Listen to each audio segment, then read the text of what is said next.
Hey, what is up YouTube? Welcome back, it's Willie Technoboy, and in today's video I'm going to show you how to change the bike horn by yourself. Oh, it's pretty easy. You can see the horn normally stays right below this full tank. It stays over here onto this clamp, and these are the connections for that. And this is my old horn, which is dead already, and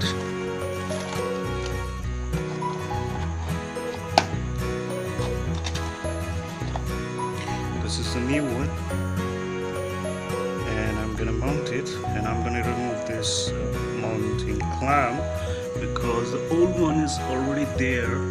I'm just gonna remove the horn from here and connect it there, and then connect the two wires. That's it. So let's do this. Alright, so work is done. I have mounted the horn here and connect the terminals properly. And you can see the horn.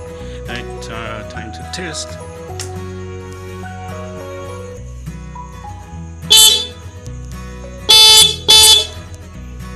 So it's working properly and work is done, and thanks for watching. Bye bye.